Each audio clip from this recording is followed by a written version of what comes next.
To be living elemental is to be living a more balanced life. I'm your host, Sara and the founder of Jade Scott Design. Through my interior design studio and feng shui practice, I awaken clients to the idea that their home is just as essential to their well-being as is to their mind and bodies. Essentially, nature's elements create balance and support, and through the lens of home, we can utilize their power when applied intentionally. Through this podcast, it is my intention to open you up to the idea that by living elemental through mind, body, and spirit will have a significant impact on your home and your life.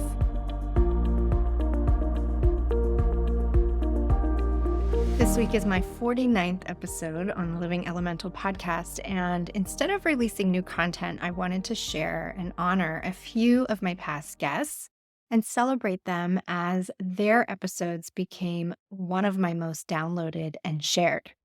Today, I'm sharing short compilations of two guests whose episodes were neck and neck all the way to the end of this year. First up is Kim Chesney and our discussion on intuition, followed by my conversation with Rita Lampe talking about our other home, the body. Both of these ladies are doing wonderful things in the world with their gifts, and I have so much gratitude for the mark they've both made in my own life. They are more than just guests on my podcast. They have become true friends that I will forever cherish.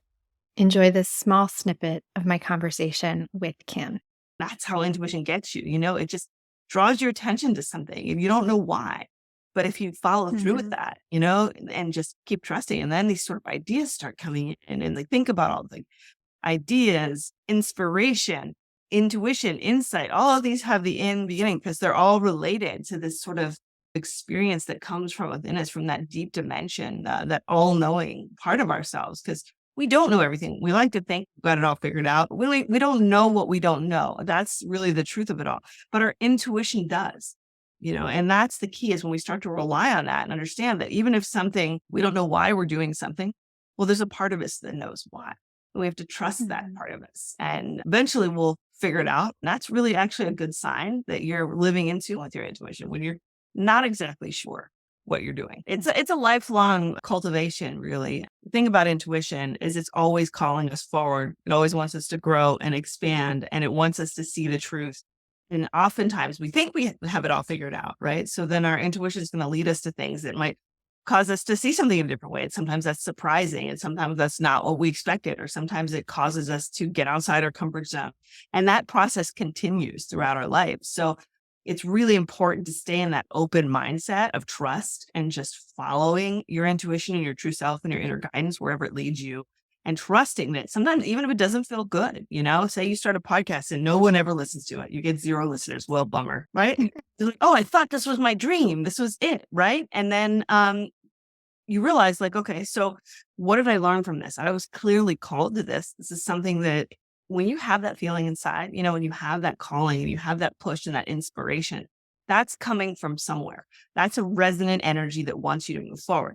You can't get attached to having, well, if I don't have 50 listeners a month or an episode, I'm a failure or something, right? It's about what intuition knows that you don't know. That one person that you're reaching today that you helped, or that you changed the way that they viewed the world. And then maybe there are 3 or 4 people tomorrow, and there's 10 people. And then the people that those people help. So it's a real ripple effect. And especially in today, the social media and all of the stuff that's out there, it's so easy to get our goals aligned in the wrong place. And that's what I love about what you're doing here, because your work is so heart-centered and so authentic. And when you're doing it from that place of heart, you're really connecting personal to personal with your listeners. And this is something that is so key when we're watching something, is having that personal truth involved in it. So really staying in that frame of mind of authenticity, that really is guided by your intuition too. Everybody really will benefit from understanding how that intuitive part of their brain works. So that's what I started out to do with radical intuition, was really to get into that space of knowing that, hey, we got to wake up. Intuition is part of our bodies and our minds and our hearts and our spirits. And if we don't use that, we're leaving a whole part of our power on the table. So I really wanted to help people to find that and tap into it. So the next question after that was like, how does this work? How does it even work? Like, we understand that it works, but how does it work? So with the illumination code, I really dove into quantum physics because, for me, I always say that intuition is a type of quantum thinking. And I really believe that because, we think again with our linear minds, just like the classical world around us, but the quantum world inside us is spontaneous and unpredictable and mystical and all of this stuff has the same exact characteristics as intuition. So I'm really exploring how to explain things like telepathy, remote viewing, psychometry. How does that work on a quantum level? Like, what does that all mean? How does it all come together so we can actually experience the quantum universe in our own lives, in our own psyche, instead of reading about it in books? People are like, oh, how to really apply quantum physics? It's all so interesting, but what does it all really mean? Well, we're using it all the time. And to me, things like the supernatural, quote unquote, is just a sign that we have not figured it out with science yet. But the thing is, quantum physics explains the supernatural. Quantum physics is the missing link, the unified theory that gives us an understanding of why things that are so-called impossible things, the things we do in higher powers specifically, and other things in Intuition Lab, why we can do that.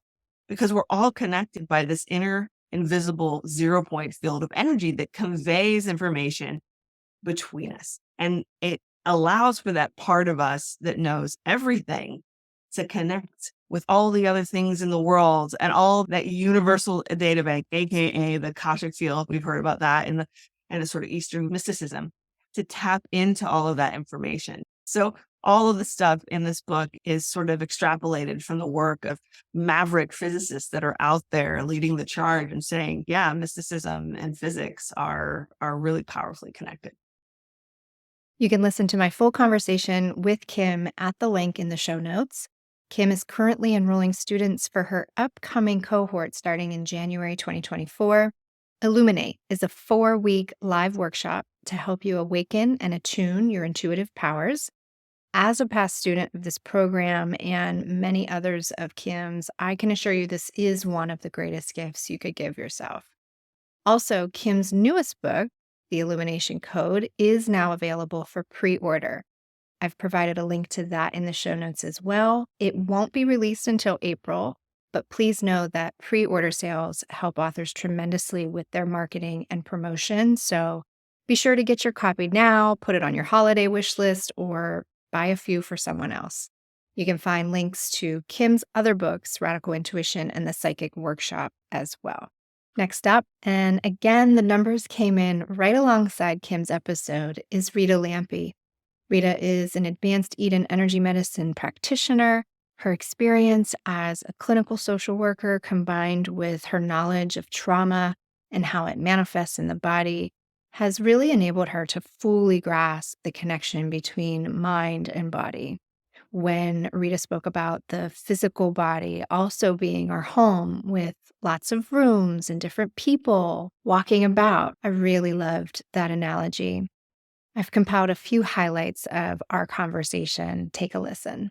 There's so many different ways to understand energy. It's not just one way. There's 9 energy systems that we study that all come from mostly Chinese medicine, although kind of overlaps with some of the Ayurvedic stuff and the chakras.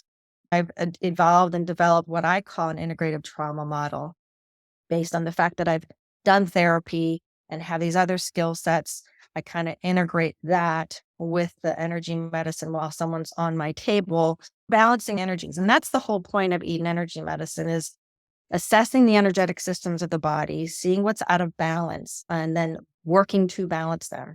It's similar to what you're talking about in your podcast. That word balance keeps coming up. Eastern medicine has been around, as you said, like over 5,000 years. Chinese have been studying meridians and radiant circuits and all of these things for a very long time. So there's a lot of knowledge and wisdom there and practice. And once you understand that we have a physical body, but we also have an energetic body. And the energetic body is both within our physical body and around our physical body. We're talking about the concept of home, right? That you are focusing on mostly in your work. I feel like the body is our primary home too, right? It's our home that we live in every single day. And when we can understand how the different parts of our body energetically function, we can help our body home be more balanced and integrated and less stress. So when you start to learn to work with the energetic systems of the body, it's an empowering thing, as you already know. It's very Mhm. empowering because now I have skills to understand what's happening in my body, how to calm my body down if I get triggered. Working with people with trauma, a lot of triggers, right? So Right. what do you do to help yourself? Most people don't know, or they go to the doctor, they go to the ER because they have a panic attack. But this work is so amazing because I can teach them about how to work with that energy of that fight or flight reactivity and calm that down in the body. I work with people to help identify what the imbalances are. On the table, we balance them, but it's an educational process. And I always tell my clients, this is a partnership. I'm Yeah. not a guru. I don't have any magic formula here. I have knowledge and wisdom to share with you. Yes, on the table, I'm going to be doing some of the work, but the whole point is for you to learn about your body, you to learn to know what's working, to go into the body, that inner bonding to all those parts of self and getting to know them. So that's why I feel like the body is a home that has lots of different rooms, and lots of Yeah. different people walking around in those rooms. But when you take the time to go there and really go within and sit and listen and feel, and many people are disconnected from body, it just happens. It's not a bad thing or a good thing. It's just part of being human. Disconnect, we dissociate. We don't want to feel that pain. So we go over here or we numb it in some other way. Big part of my job is helping people get back into their bodies and get to know their bodies and get to love their bodies and listen to their bodies. Rita is currently on a 3-week self retreat in Costa Rica, and I couldn't be more happier for her taking this much needed time to come back to herself a bit, something I think we could all use from time to time. Anyone interested in working with Rita can reach out to her directly. Her contact information is in the show notes, along with the link to her full episode that was released back in May. And that is it for today. Next week, I will announce my top episode. The way these were ranked was by most downloaded, in addition to most shared, and one episode came out on top. Come back next week to hear who made number one and celebrate with me as it will be my 50th episode. Also, if you missed last week's episode, I'm talking all about the water element. We are in the season of water, and so I've shared a few ways you can connect and flow with this energy. We can always look to nature for support and guidance, and so this is the perfect time, seasonally speaking, to work with the water element. If you're looking to go inward and prepare for what's next, I feel a lot of us are as we are preparing for 2024 and what's to come. But before we can answer that, we have to sort of go inward a bit, especially if you're listening to more of that call of your intuition. This is the energy that can support that call. So I really can't plug it enough. Take a look at Kim's offerings, whether it's one of her courses, her community, or one of her books. She offers a wonderful opportunity for you to simply get started. Lastly, I think ending with my final episode being the water element was sort of a beautiful ending, because what is so signature about the water element is that it represents endings and new beginnings. And so I'm really excited for what's to come as far as the podcast is concerned. Until next week, much love and gratitude.